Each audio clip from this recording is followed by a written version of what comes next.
Hideyoshi Okoye was living his normal virgin life when one day a busty maid unexpectedly appeared at his door claiming to be an assassin looking for a job. As she approached the Okoye residence, Hideyoshi was still asleep in his messy room, oblivious to the world. However, the doorbell woke him up and sluggishly he made his way downstairs, checking the entry camera to see who it was. Outside stood a beautiful woman, apologizing for the intrusion and expressing her desire to be hired as the household's maid. Still half asleep, Hideyoshi invited her in, apologizing for the untidy state of his home and explaining that his parents were away. As he made his way to the kitchen to grab a drink, it suddenly dawned on him that he had just let a complete stranger into his house without thinking. Growing suspicious, he tried to maintain a polite demeanor while keeping a close eye on her, wondering if she was trying to sell something or involved in something shady. To buy time, he asked if she had experience working as a maid. The woman responded that she had, but her previous jobs were a bit different. She explained that she used to execute traitors who had betrayed her former employer, and she was recommended for this maid position by that very same employer. Hideyoshi was taken aback, unsure whether she was joking, but something told him she wasn't. Fear began to creep over him, and he realized that getting her out of the house was now a priority. He asked if she had any connection to his family, and she explained that he was the grandson of the second son of the cousin of the wife of the heir to her former employer. Hideyoshi blurted out that he was practically a stranger to this employer, but quickly tried to correct himself to avoid offending her. In an attempt to steer the conversation elsewhere, he asked what kind of executions she specialized in. Without hesitation, she took him outside and demonstrated her skills by throwing sharp projectiles at a nearby tree. Hideyoshi quickly made it clear that he had no intention of hiring her and anyone, and besides, he didn't even know the employer she spoke of. He firmly declined her services. The maid seemed to understand, apologized for the intrusion, and left without further trouble. Hideyoshi, still in shock, wondered if it had all been a strange dream. But then he noticed something in the grass. A small bell had fallen off her tiara. Meanwhile, the maid, having expected this outcome, pondered where she should go next as she waited for the subway. Just as she prepared to leave, Hideyoshi came running toward her, holding the bell. Distracted by his urgency, he didn't notice Truck-kun speeding toward him. In a flash, the maid yanked him out of the way, saving his life. The truck driver cursed at Hideyoshi for his carelessness and drove off. The maid, still shaken by the adrenaline, admitted she had never saved anyone before and that her heart was racing. Hideyoshi handed her the bell, thanking her, and they said their goodbyes. However, just as they were about to part ways, Hideyoshi changed his mind. He blurted out that he actually was looking for a maid and she could work at his house after all. They returned to the Okoye residence, where the maid spread an array of blades on the table, explaining that knives were likely humanity's first tools and, though simple, could be deadly in the right hands. Hideyoshi interrupted, stating that what he needed was help cleaning, not with weapons. The maid, thinking this was some sort of code, asked who needed to be cleaned up. Hideyoshi pointed at the bags of trash in his room, hoping it would be self-explanatory. She, however, misinterpreted, thinking someone was stuffed inside one of the bags. Exasperated, Hideyoshi clarified that he needed help with actual cleaning, like sweeping and mopping the floors. The maid asked if she'd be hired if she did the job, and once that was settled, it became apparent that she had no idea how to use a mop or bucket. What followed was a series of calamities. She spilled water everywhere, slipped, and ended up with a bucket stuck on her head. Hideyoshi, seeing the disaster unfold, removed the bucket from her head and apologized, saying it was his fault for asking her to do something she wasn't used to. He then offered to help her clean together. By late afternoon, the house was spotless, and the two shared a moment of relief. Hideyoshi thanked the maid, who looked awkward, clearly not used to receiving praise. He realized it was getting late and neither of them had eaten, having been so focused on cleaning. He asked if she could cook, but her silence answered that question. Reassuring her, he told her he had the perfect meal in mind and suggested she take a bath while he prepared it. In the bathroom, the maid reflected on how strange it felt to be thanked for her work. Meanwhile, Hideyoshi, back in the living room, pondered the oddity of his summer vacation. With his parents away, he had somehow ended up with an assassin maid who couldn't clean or cook, but he was also concerned about another possibility. What if she walked out of the bathroom wearing just a towel? However, when she emerged from the bathroom, she was fully dressed, shattering his expectations. She promptly began chopping cabbage for dinner, one thing she was skilled at. She had always eaten simply to survive, never for taste or presentation. Hideyoshi, moved by her admission, assured her that the tonkatsu was special. It came from the Katsuda couple, who had been making the best food in the region for over 60 years, all at a very reasonable price. There were even rumors that famous people would disguise themselves just to get a taste of the legendary tonkatsu. Despite Hideyoshi's convincing pitch, the maid remained unimpressed, showing little to no excitement, which left him feeling slightly frustrated. But, accepting that this was just her way, he decided to let the food speak for itself. Seizing the moment, Hitoyoshi asked for her name. She responded that she didn't have one, explaining that her employers had always called her whatever they wished, so he was free to do the same. Not particularly skilled at coming up with names, Hitoyoshi decided to stick with calling her maid. Though she had never cared about what people called her before, for some reason, this time felt different. When they finally began eating, Hitoyoshi eagerly waited for her reaction. After taking a bite, the maid mused that, as usual, she couldn't tell if the food was good or bad, as taste wasn't something she paid attention to. However, she did note that the food was warm and pleasant, a feeling that echoed her experience with the bath earlier. Inwardly, she reflected that the warmth of the food and bath was much like the warmth she felt from the person sitting across from her. Hitoyoshi then pointed out where she'd be staying and assured her that everything was set up. The maid was surprised to hear that he had prepared a room just for her, and it triggered a memory from her past. She recalled a man who had once told her she had passed a test, praising her for her cold, white skin and icy heart. On that day, he had also given her a name, but she now preferred to have none, which was better than being called the cold woman. Her thoughts were interrupted when Hitoyoshi passed her the tonkatsu sauce, explaining that the dish wasn't the same without it. Without hesitation, she poured the sauce over her meal and took another bite. This time, the taste overwhelmed her and she couldn't help but express her delight, a rare break in her normally stoic demeanor. Later that night, around 3 a.m., Hitoyoshi woke up drenched in sweat after a nightmare he hadn't had in years. Feeling a sudden hunger, he decided to go downstairs to grab some instant ramen. But as he descended the stairs, he heard an odd noise coming from the kitchen. Startled, he remembered that the maid had mentioned being a professional assassin. Despite his fear, he mustered the courage to check. Peeking into the kitchen, he saw the maid with a red stain on her face. For a moment, he thought it was blood, but as she turned, he realized it was just tonkatsu sauce. Caught red-handed, the maid apologized profusely. Relieved that it wasn't anything serious, Hitoyoshi didn't scold her. Not wanting her to limit her experience to just the tonkatsu, Hitoyoshi whipped up an impromptu fondue with the sauce since there wasn't much else to make it fancy. But all the maid really wanted was more of the sauce, and that's exactly what she indulged in.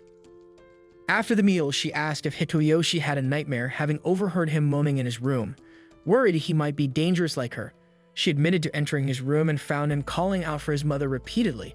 The maid also shared that she had a dream of her own, where she spoke to the tonkatsu sauce, which claimed it was endless and no matter how much she tried, it would never run out. At least it was a change from her usual bad dreams. She felt sympathy for Hitoyoshi, knowing all too well what it was like to suffer from disturbing dreams. Hitoyoshi brushed it off, saying it was just a recurring dream he had from time to time. He explained that as a child, he could only sleep when resting on his mother's lap, especially after such nightmares. Moved by his words, the maid offered him her lap to rest on, sensing it might bring him comfort. As Hitoyoshi lay his head on her lap, her thoughts drifted back to the man who had always told her she was born to kill, a shadow that often hung over her. But in that moment, as the boy rested on her lap, the weight of that darkness seemed to lift, if only slightly. The situation felt awkward for both of them, but neither backed out. They stayed that way, seeing it through until the end. She then questioned why her heart had raced when she saved Hitoyoshi, unlike the times when she had sent others to their deaths.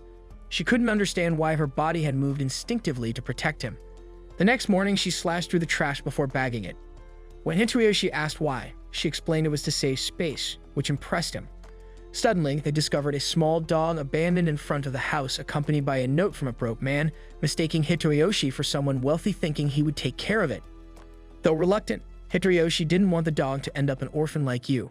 However, the maid, following her master's teachings, thought differently. She pointed out that saving the dog out of sympathy would weaken its natural survival instincts. She asked if Hitoyoshi was ready to take responsibility for the dog, but he brushed off her concerns, stating that just as she had saved him, he was saving the dog, not out of sympathy but instinct. His words stirred something in her, and when he mentioned how he, too, knew the feeling of abandonment, she was moved. He took the dog in, quickly becoming attached to it, while the maid kept her distance, treating the dog like a plague. Hitoyoshi tried to encourage her to pet the dog, but she slid away and he realized that she was actually afraid of dogs. Embarrassed, the maid began shaking, which Hitoyoshi found endearing. She explained that during her assassin training, she had been left alone in the mountains with wild, vicious dogs. Understanding her trauma, Hitoyoshi acknowledged it was unfortunate that she couldn't help with the dog, but his words made the maid feel disappointed in herself. Determined, the maid asked to hold the dog, but when she finally did, her fear made her tremble. Hitoroyoshi asked what specifically scared her, and she pointed to its claws, teeth, and eyes, which she found terrifying. Hitoroyoshi, on the other hand, joked that the dog looked more like a mochi to him, a concept the maid didn't quite understand. Suddenly, the puppy nibbled her finger, causing her to panic and almost throw the dog. After calming down, they noticed the dog nibbling on Hitoriyoshi's hand as well. Upon checking its teeth, they realized it was teething and decided to take it to the vet. While at the animal hospital, the maid impressed Hitoroyoshi by going out to buy dog supplies. On a walk later that day, the maid opened up to Hitoroyoshi, admitting she had never met someone as kind as him. Her previous masters had been cold and unforgiving, only caring about her completing tasks and tolerating no failures. Hitoroyoshi, by contrast, was gentle with her despite her many mistakes. She expressed her desire to stay by his side, in a world so different from her past, filled with warmth instead of the cold world of survival through assassination. After hearing her out, Hitoroyoshi gently pointed out that what she truly wanted was to leave her life as an assassin behind and become an ordinary girl, something she had never considered before. Until now, all she had known was ending people, but with her new master, she found hope. Hitoroyoshi confessed that at first he had been afraid of her, but now he saw her as a good kid. Hearing that made the maid think of her past, and she asked Hitoroyoshi to help her learn how to be a normal girl. Though he doesn't know much about girly things, Hitoroyoshi encourages her to learn how to accept mistakes and not be too hard on herself. The next morning, the maid is practicing how to cut cabbage, determined to make okonomiyaki, wanting to pair it with her favorite sauce. Suddenly, the dog appears out of nowhere by her legs, startling her. She's surprised that a normal dog could sneak up on her, an assassin. But when the dog's stomach growls, she realizes it's hungry and feeds it some food. While the dog is eating, she tentatively reaches out to pet it, but stops when Hitoroyoshi enters. He starts gently stroking the fluffy dog, and after feeling its round belly, he decides to name it Mochi. He praises the maid for feeding the dog and for chopping the cabbage, giving her a twirl in celebration. This makes her cling to him, slightly embarrassed yet pleased. Mochi, full of energy, starts playfully humping and pegging for attention, but Hitoroyoshi explains that he can't play right now since he needs to prepare dinner. The maid steps up, offering to play with Mochi, saying she wants to prove she can be a normal girl who believes in what Hitoroyoshi says. Hearing this, Hitoroyoshi tells her that he believes in her too, boosting her confidence. With newfound determination, she starts petting the dog, and with every touch, she feels herself warming up to it. Eventually, she's giving Mochi belly rubs and touching its paws. She realizes that just as Hitoroyoshi had grown to trust her, she was beginning to trust the dog. At dinner, after tasting the saucy okonomiyaki, she lets out an involuntary happy sound. When Hitoroyoshi offers her another serving, she tries to decline, but her excited body language betrays her true feelings. Sensing her hesitation, Hitoroyoshi reassures her that it's okay to ask for something if she wants it. Taking this opportunity, she nervously asks him for a name of her own. Hitoroyoshi ponders for a moment, asking her about her birth date. While she doesn't know the exact day, she recalls it being during the winter. With that in mind, Hitoroyoshi comes up with the name Yuki, meaning snow. The name reminds her of her old master, who called her cold-blooded, but Hitoroyoshi sees snow differently. To him, snow is beautiful, like a blanket that protects seeds from the cold, allowing them to bloom into vibrant flowers. Hearing his comforting words and seeing his gentle expression, Yuki starts to understand that life with Hitoroyoshi is warmer and more beautiful than anything she's ever known. She realizes that as long as she stays by his side, she might one day learn what it's like to live a normal life. With deep gratitude, Yuki thanks Hitoroyoshi for giving her a name, her smile breaking through shyly. Seeing her genuine smile for the first time, Hitoroyoshi feels a wave of happiness, glad that she's finally able to express herself freely. One day, as Yuki plays with Mochi, Hitoroyoshi drops by with a favorite ask. When she asks what it is, he confesses he wants to get his ear pierced, and he's hoping Yuki, who already has piercings, can help him poke a hole in his ear. She agrees, but as soon as she brings the blade close, she hesitates, pulling back at the thought of hurting her own master. Just then, the doorbell rings. When Yuki answers it, she finds a girl standing there, asking for her brother. Yuki realizes this is Hitoriyoshi's younger sister, Riko, who bursts in excitedly. Once inside, Riko teases her brother, surprised that her loser virgin brother could hire a maid as attractive as Yuki. She demands to know why he never mentioned this at family gatherings. But Hitoroyoshi awkwardly explains that he was worried their mother would freak out, and although their dad approved of him getting a maid, he had no idea she was so striking. Riko isn't buying it and berates him for hiding the truth. Curious, Yuki asks why the siblings live separately, but Riko ignores the question and instead gushes over Yuki's beauty, which Hitoroyoshi explains is because Riko adores beautiful people and has no tolerance for ugly men like her brother. Riko quickly turns her attention to Yuki's backstory and learns that Hitoyoshi was the one who gave Yuki her name. Shocked, Riko watches as Yuki starts telling her origin story, explaining how she was once a nameless assassin until Hitoyoshi named her. Riko has a brief moment of disbelief, but then enthusiastically asks Yuki to autograph her notebook. Yuki obliges, but her signature ends up looking more like squiggly worms than letters. She defends herself, explaining that while she can speak 12 languages thanks to her assassin days, she's never actually studied calligraphy. Riko is unfazed and gets the idea to make Yuki her summer research project. Hitoyoshi objects, but Riko insists that Yuki is perfect for her project, wanting to show her assassin side. Despite his protests, she reassures him that she'll make it seem like Yuki is just a regular maid with a mysterious aura. They head to the backyard where Yuki demonstrates her skills by throwing a blade straight at an apple placed on Riko's head, narrowly avoiding giving Hitoyoshi a heart attack. Riko, fascinated, asks how many knives Yuki carries and where she hides them. Yuki reveals she has 5, but as she's about to show the one strapped to her thigh, Hitoyoshi quickly intervenes, stopping her from letting Yuguners from seeing her treasure. Later, as Riko bombards Yuki with more random questions, her stomach growls. When she asks if Yuki has a special dish, Yuki responds by chopping up a pile of cabbages with impressive skill and serves them plain on a plate, much to Riko's delight. They decide to head to McDonald's afterward, and there they notice a poster for a fireworks festival. Hitoyoshi mentions that the festival is famous for its tonkatsu sauce, which immediately gets Yuki's attention, so they decide to check it out. At the festival, Riko eagerly drags Yuki to a shooting game booth.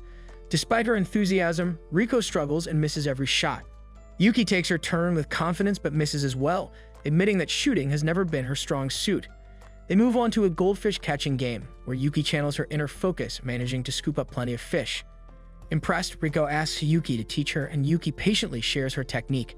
The game attendant, observing Yuki's helpfulness, compliments her as a good sister.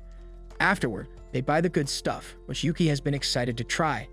The taste is so delicious it nearly overwhelms her, and she devours it like how I devoured your mom last night. The clerk, amused by her reaction, gives her extra for free, which leaves her temporarily speechless. Riko then heads off to buy some drinks. Hitoyoshi tries to follow, but Riko assures him she'll be fine on her own. While waiting, Hitoyoshi asks Yuki if she has any festival memories. But Yuki recounts a mission from her assassin days where instead of enjoying herself, she had to eliminate a target during a festival, stabbing him in the back as they watched fireworks together. Hitoyoshi is left speechless. But before he can respond, the fireworks begin.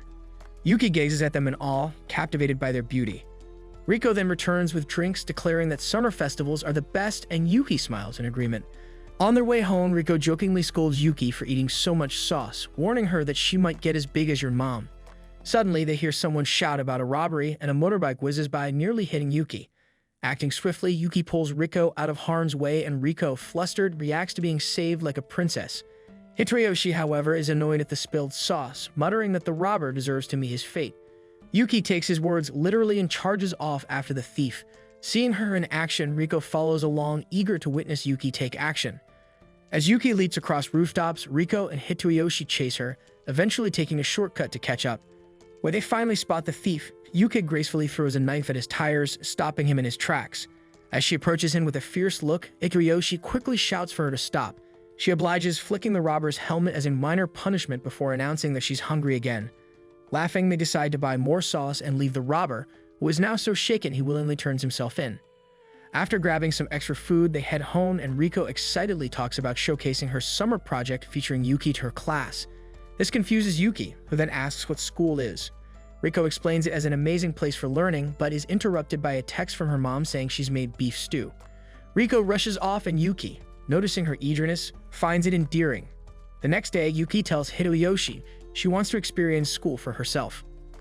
That morning at school, Hitoyoshi arrives, wondering if Yuki will be alright.